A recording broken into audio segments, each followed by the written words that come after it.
Pagkatapos nga naming hinatid sina mamang at papang sa bus terminal ay dumiretso na rin kami dito sa Ford. Kahapon nung pumunta kami dito ay wala daw silang cashier para magpa-reserve kami. Actually, for almost 4 years na pabalik-balik kami dito sa Pilipinas na lagi kaming nagre-renta ay nakarealize kami na napakasayang talaga ng pera na lagi na lang kaming nagre-rent at wala naman kaming naaan. Guys, lahat ay nagmahal na. Ikaw na lang yung hindi minahal. Cheers lang. Bitaw guys, napakamahal na ngayon ng mga renta, bahay kubo man yan or mapapasakyan. Kaya mas mabuti na meron kang sariling sa iyo. Heto, napadesisyon kami na magpa-reserve kami bago kami makabalik ulit sa Pilipinas. Puhon, pag ready to go back na kami dito sa Pilipinas, pag okay na yung aming bahay kubo, ay meron na kaming sariling sasakyan at hindi na kami magre-renta-renta pa. Paparin nga pala natin si ng Gian kasi hindi ko siya pinasama kina Modra dahil dadalhin siya nakin sa Cebu. Ko lang din kasing makasama yung aking kapatid kaya tinudo ko na. Of course, para makita sila ulit ng kanyang anak na nasa Cebu na si Indayon. Tapos nga namin dito sa Ford nagpa-reserve ay hindi naman namin kinuha agad yung sasakyan guys, no? Kasi in-order pa namin at makukuha namin next time pagdating namin dito sa Pilipinas. Heto na nga, pumunta kami directly sa shop, nag-grocery kami at bumili na rin ako ng malaking maleta. Nakarating lang namin galing sa grocery tapos may pumunta na nakakilala sa amin na vlogger kami. Nahingi siya ng tulong dahil yung kanyang asawa ay may colon cancer. And then, ang problema, guys, hindi naman malaki yung kinikita ko sa pagbabloging, no? Kasi hindi malaki, tapos especially yung binibigay sa akin ng ni Mikal ay allowance lang kasi the rest is para sa saving, and then hindi kasi kalakihan din. And then ito na nga, nag-ano ako kay Mikal kahit hindi kami in good terms ngayon. Nag-away kasi kami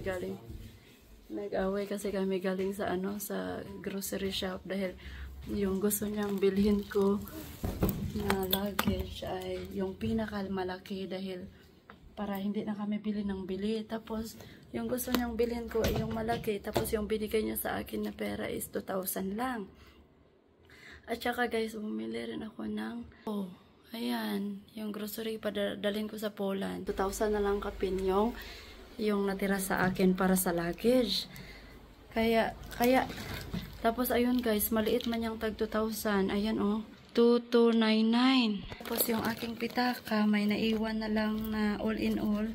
Binilang ko talaga doon guys. Natagalan talaga sila sa paghintay sa akin dahil nagbilang pa ako kung magkano na lang yung naiwan sa aking wallet. Ito guys, yung wallet ko, yung wallet ni Mikal dati. Tapos ito na yung wina-wallet ko ngayon. Tingnan nyo ilan na lang yung yan na lang yung natira. Sinsilyo. Kaya kahit maliit, kahit sinsilyo na lang. How much this luggage? 2,000. How much the biggest? I'm talking about biggest. 3,999. No. You know about what size I'm talking? What? This must be our size luggage. It's the same. How much the our size luggage? I don't know too. But it's the biggest. No. Biggest, maybe in shop is the biggest this. No. I don't want biggest like that. I'm talking about size like our luggage. Do you know how much the size of our luggage? No, but I see How it's... you want to buy the luggage like size our? It looks like the same, baby. Okay, and how much like that luggage? 3,999. How much more? It's 2,299. Proszę. For vodka and for luggage. How about the one who asking for help outside? Because Ate is waiting. Proszę. You count 120 people in the Philippines. If you give everyone 500, it's 60 million peso. I don't have. And ask Alawa, Ivana. She is rich, not me. We are not rich. It's much more rich people than in Philippines than we. You know? I know. It's totally different if my employer or something. If we have everyone, we don't have money. Give everyone now 500. It's 60 million peso. From where you get 60 million peso? Maybe loan. I know. I don't know how, but I check now what is the law in Philippines because my lawyer sleep now. No, if you don't start when you're smart, when you're young, and you don't work whole life, Andito siya. it seems like that. Baby. Nandiyan si ate, oh. 20,000 per session. That is the fun. I should have not buy the groceries. I should have give it to her. Maybe she can sell that.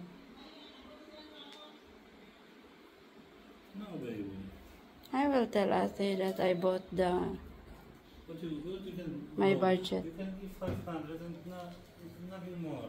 She can charge the phone and post in the Facebook and collect money. In Poland, we have a lot of charity when companies collect money for the people who need surgery. You know, I don't know how it's working in Philippines, but in Poland, you have the company foundation. When you put the babies, someone who need the help, the photo, you describe everything, and people can send the money online. Nangayon itabang si ate. Nangayon siya itabang. Katubak si ate ba? Oo. Eh, ano siya sa gawas? Pasodlo na to. Pasodlo. 500 rin hatak ni Mikal. Okay ra, garo na yun. Siya dari gawas ay nagpaabot. Wala mo kayo kuhan. Masa naman to si ate? Hi, ate. Naluwi ko ni ate. Naluwi ko ni ate, guys. Kay dako kayo yung kinahanglanon yung kwarta. Pero gamay raman ang among hatag. Like, dili ba mi dato. Pero ganan ko mutabang, guys. Pero gamay Richard ko ayaw kung wala man sa nabili na kay. Kabalubaya ka ng hatag pa ko gani ayla ni mama o ni papa. Ginangalanan po to kayo sa kwarta. So, mauni kay nakakuan man ko sito gana. Naka-grocery ko. Akong dadonon unta sa pulat. Ako na lang ihatag ni ate. Mabili na lang ko gamay. Mabili na lang ko gamay. Ani akong gikuan. Mga pagkaon nila ni Lily o ni Matt. At least ginagmay nga paagi makatabang po ko ba. Ganahan makumutabang, guys, kung dato na kayo ko.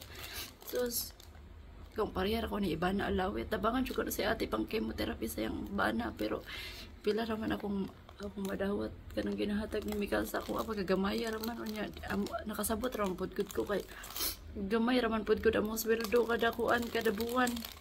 Pero at least at least dili ko makuan nga makahatag ko sa akong pamilya.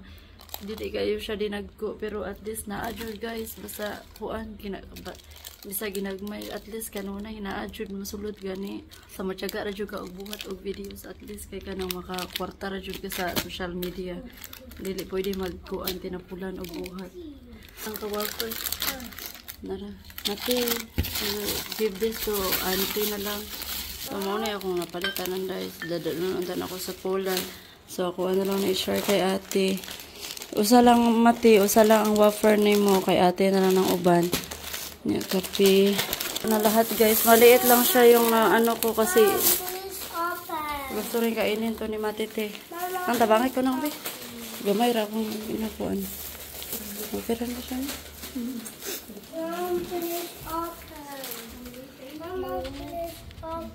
Nara si ate. Lumabas ka nga ako kanina, ibinigay ko na sa kanya yung pera at tinanong ko siya kung gusto niya rin ba ng grocery. Sabi niya ay oo. Bukid nga ako at pagtanggap niya sa grocery ay umalis lang siya agad. Kasi nga niya ay kinausap ko ang receptionist nila sa apartment na to. Ang sabi nga nila hindi nila kilala yun kasi ang sabi ng babae ay kilala niya daw yung may-ari ng hotel. Yung may-ari dito sa apartment ba? Sabi nga ng mga tao-tauhan dito sa apartment ay hindi talaga yan nila nakilala at first time ng ate na yun pumasok dito sa apartment. At sabi ko sa isip ko, bakit nila pinapasok?